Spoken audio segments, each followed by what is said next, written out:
एक समय की बात है। एक बूढ़ी माँ थी।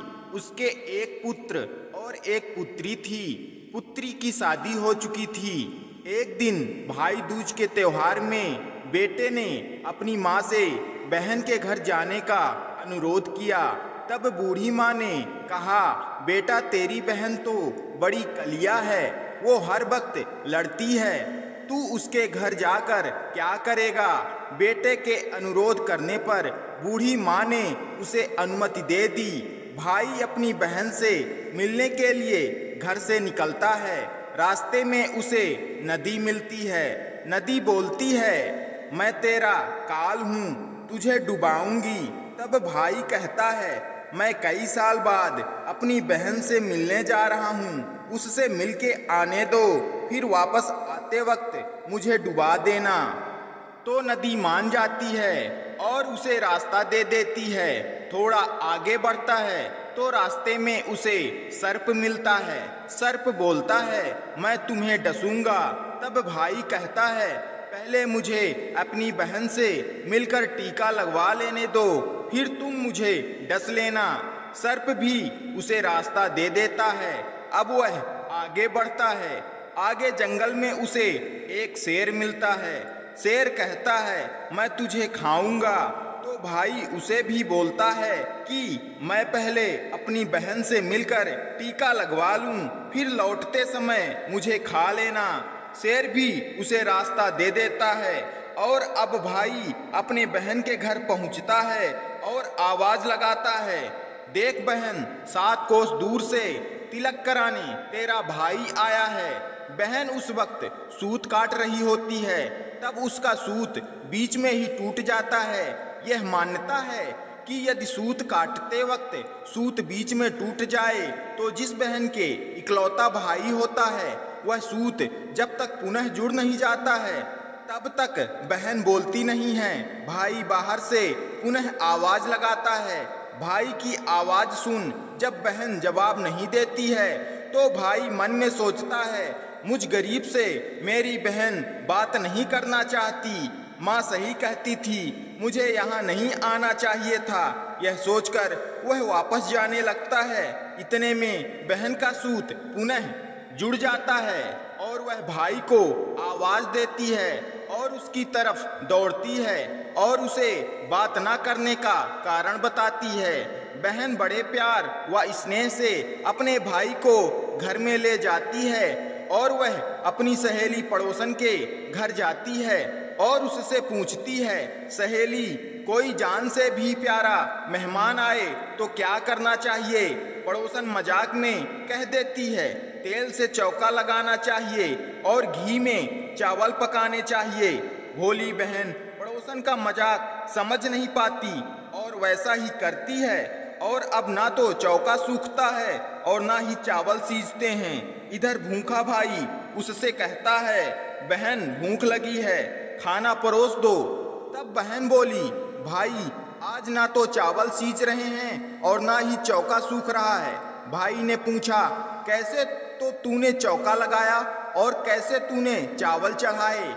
बहन बोली, मैंने पड़ोसी सहेली से पूछा था, उसने कहा जान से प्यारा मेहमान आए तो तेल का चौका लगाना चाहिए और घी में चावल चढ़ाने चाहिए। भाई बोला, अरे मेरी भोली बहन, कभी तेल का चौका सूखा है और कभी घी के चावल पके हैं। तू पानी का चौका लगा और पानी में ही चावल चढ़ा।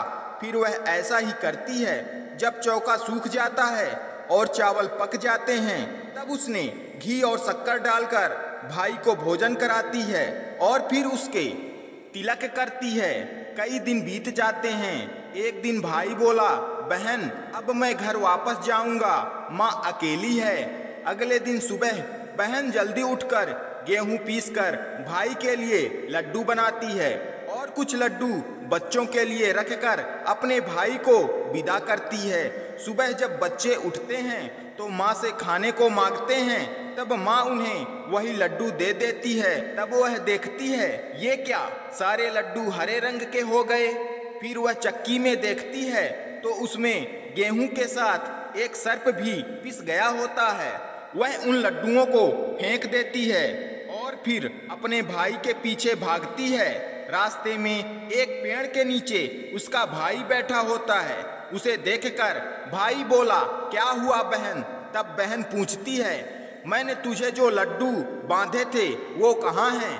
तेरे लड्डू मैंने अभी नहीं खाए हैं, पेड़ पर टंगे हैं, ले ले। वह पेड़ से लड्डू उतारती है और वहीं गड्ढा खोदकर उन लड्डुओं को गाड़ देती है। फिर अपने भाई को सारी बात बताती है। भाई बोला, बहन तूने एक बार तो मुझे मौत से बचा लिया, लेकिन मैं पीछे कईयों को साई देकर आया हूँ। और बहन को सारी बात बताता है।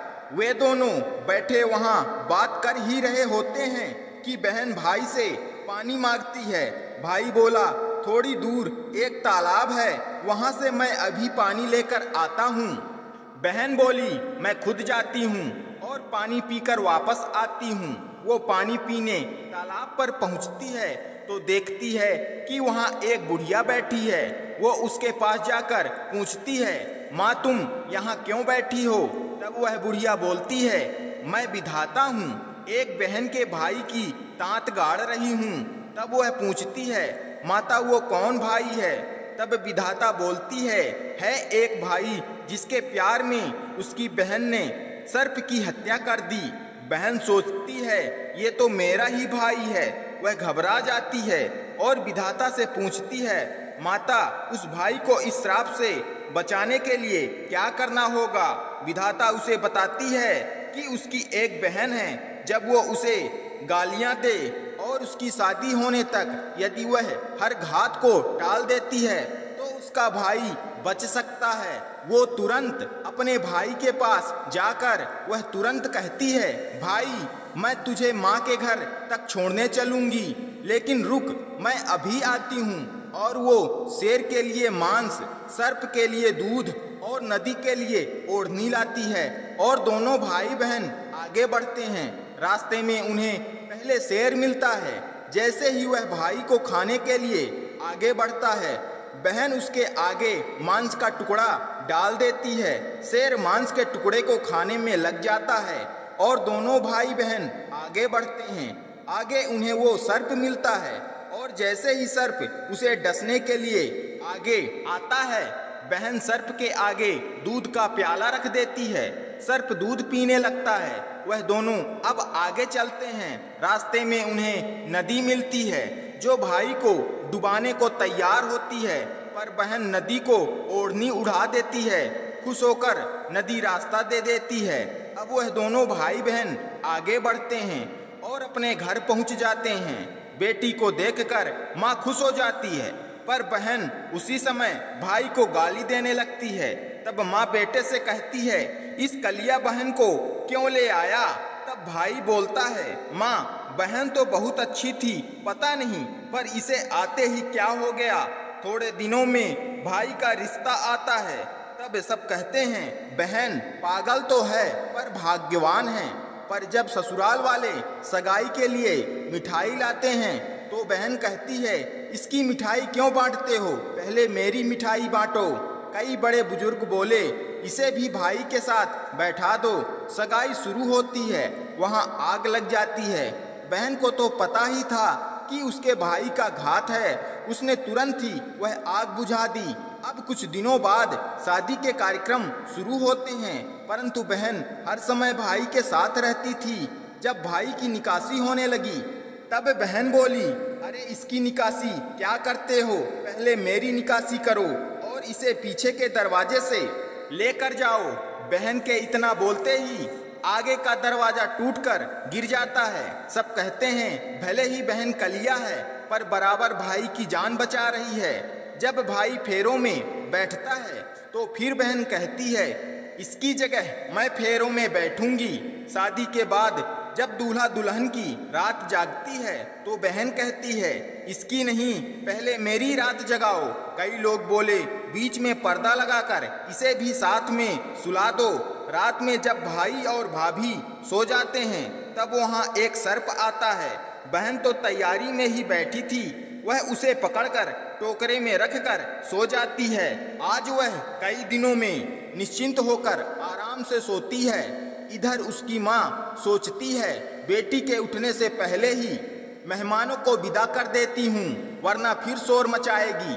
जब बेटी उठकर देखती है तो घर में कोई नहीं दिखता।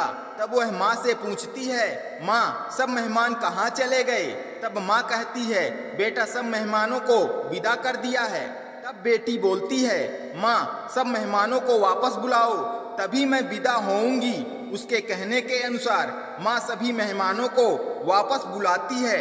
तब वह माँ से कहती है, माँ आज के दिन के लिए ही मैंने पालने में पूत और चूल्हे पर दूध छोड़ा था और पागल हो गई थी। मेरे इस भाई पर 7 घात थी, वो टालने के लिए मैं ऐसा कर रही थी। उसकी यह बात सुनकर माँ और भाई बहुत खुश हो जाते हैं और सबसे पहले अपनी बेटी को विदा करते हैं और उसके बाद सभी मेहमानों को विदा करते हैं। इस दिन के बाद से ही हर बहन अपने भाई के लंबे उम्र की कामना से भाई दूज का त्योहार मनाने लगी। इस दिन बहन भाई का टीका करती है और कथा को सुनती है। दोस्तों, यह धार्मिक कहानी अगर आपको पसंद आती है तो वीडियो को लाइक करके एक प्यारा सा कमेंट जरूर करें और इस वीडियो को ज़्यादा से ज़्यादा शेयर करके हमारे YouTube चैनल वेद सारांश को सब्सक्राइब जरूर करें। धन्यवाद।